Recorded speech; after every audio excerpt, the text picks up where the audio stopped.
Good morning boy. आज इत्तेफाक से मुझे ये ऑनलाइन क्लास करने का मौका मिला है। इसके पहले मैंने आप लोगों को क्लास में टेंस के बारे में बताया है, समझाया है, इस पर वर्क भी मैंने कराया है, ट्रांसलेशन भी बनवाया है। फिर भी मुझे ये मिला है कि ये क्लास फिर से रिपीट करना है, इसलिए मैं आप लोगों के सामने आज फिर से टेंस लेकर के ही आया हूँ और ये आपके सामने मैं प्रस्तुत कर रहा हूँ टेंस के लिए। आप ध्यान से देखिए, ये टेंस टेंस का हिंदी होता है समय, काल। अब डिफिनेशन इसका है कि it is the form of the verb which may be used to show. अब इसमें दो चीजें क्या क्या शो करता है, शो ध्यान दीजिए। The time of an action, हम जो काम करते हैं उसका टाइम, और the state of the action और एन इवेंट। ये दो चीज टेंस से हमको जानकारी मिलती है। और टेंस को हम लोग तीन भागों में बांटते हैं, वो आप सब जानते हैं। प्रेजेंट टेंस, जैसा कि मैंने लिख दिया है, प्रेजेंट टेंस, पास्ट टेंस और फ्यूचर टेंस।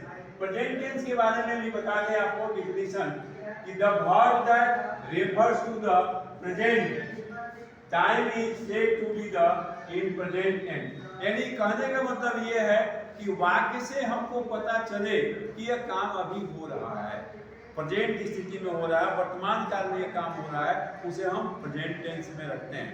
उसके बाद पास्ट टेंस, तो पास्ट टेंस में है कि the verb that refer to the past time is in the past tense.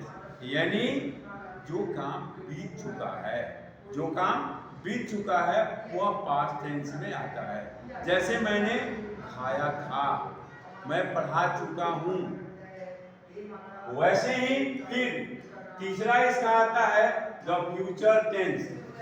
Future tense का डिफिनेशन देख लीजिए कि the verb that refers to the future time is in the future tense. यानी जो काम फ्यूचर में होने वाला है, भविष्य में होने वाला है। जैसे 14 जनवरी को कुंभ का मेला लगने वाला है, तो लगेगा हम कहेंगे क्योंकि फ्यूचर टेंस की बात है, तो 14 जनवरी को ये कुंभ का मेला लगेगा। यानी गा गे गी जिस सेंटेंस के अंत में आता है वह जो है फ्यूचर टेंस में आता है। अब समझने वाली बात यहाँ ये है कि तीनों टेंस को हम बांटते हैं, तो वो थ्री मेन टेंस आर सब divided into the four parts. आप पहले भी पढ़ चुके हैं, हम क्लास में बताए हैं कि इसको हम बांटते हैं प्रेजेंट इंडेफिनिट टेंस, या उसका दूसरा नाम प्रेजेंट सिंपल।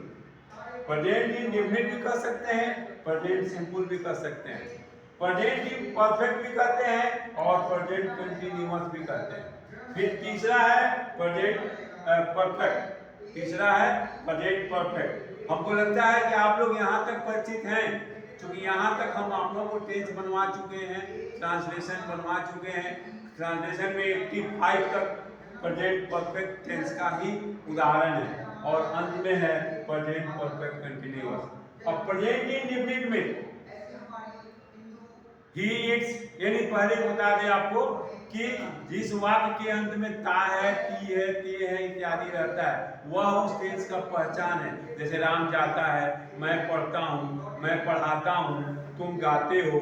जिस वाक्य के अंत में ता है, ती है, ते है इत्यादि रहता है, वो प्रेजेंट इंडेफिनिट टेंस के अंतर्गत आता है। अब उसका बनाने का तरीका अगले क्लास में। फिर दूसरा है कंटिन्यूअस। कंटिन्यूअस का मतलब कि मैं पढ़ा रहा हूँ, आप लोग पढ़ रहे हैं, वे लोग गा रहे हैं, लड़कियां खेल रही हैं, अंत में रहा रही आ रहा है। यानी the girls are playing, we are teaching, you are reading. यानी जिस वाक्य के अंत में मेन वर्ब में आईएनजी लगा हो, उसके बाद परफेक्ट। तो परफेक्ट के बारे में हम क्लास में बता चुके हैं क्या, कि भाई जिस वाक्य से लगे कि काम अभी अभी समाप्त हुआ है, जैसे मैं खा चुका हूँ, मैं पढ़ा चुका हूँ, तुम जा चुके हो, हम लोग खेल चुके हैं। यानी इन सेंटेंसों से क्या लगता है पता कि काम अभी अभी समाप्त हुआ है। तो इसका बनाने का तरीका फिर अगली क्लास में हम बताएंगे, हालांकि क्लास में हम बता चुके हैं। फिर इसके बाद है प्रेजेंट परफेक्ट कंटिन्यूअस। इस सेंटेंस में इसका पहचान ये है कि काम जो है पहले शुरू हुआ, अभी भी हो रहा है और आगे भी होता रहेगा। जैसे वह 2 दिनों से पढ़ रहा है ना, वह 2 दिनों से, अभी ऑनलाइन क्लास पिछले 4 दिन से चल रहा है और जब तक बंद रहेगा क्लास तब तक चलता रहेगा। यानी ऑनलाइन क्लास अभी पिछले 2 दिनों से चल रहा है। ये है इसका आपका पहचान। इसके बाद अब हम चर्चा कर रहे थे प्रेजेंट इंडेफिनिट या किसी भी टेंस का structure of the present tense. यानी हम प्रेजेंट टेंस के बारे में चर्चा करें तो पहले आइए अफर्मेटिव सेंटेंस। अफर्मेटिव में स्वीकारात्मक, जिस सेंटेंस से हमको लगता है कि इसमें स्वीकार किया गया है, जो उसमें क्या बनेगा, subject plus verb one plus S या ईएस। सब्जेक्ट के अनुसार अगर subject third person singular number में है तो उसके मेन वर्ब में एस या ईएस रहेगा, बाकी सब में केवल कुछ नहीं रहेगा। और ये है ऑब्जेक्ट, यानी इसके बाद ऑब्जेक्ट का प्रयोग किया जाएगा। अगर वो सेंटेंस निगेटिव हो गया, नकारात्मक हो गया, तो उसमें डू और डज के बाद नॉट का प्रयोग करेंगे। फिर ध्यान से देखिए, subject plus do does plus not plus verb one और ऑब्जेक्ट। इसके बाद क्लास में हम WH फैक्टर के बारे में बताए। WH फैक्टर में ये शब्द आते हैं, what, where, who, whom, when, how, why, इस तरह से बहुत सारे शब्द आते हैं।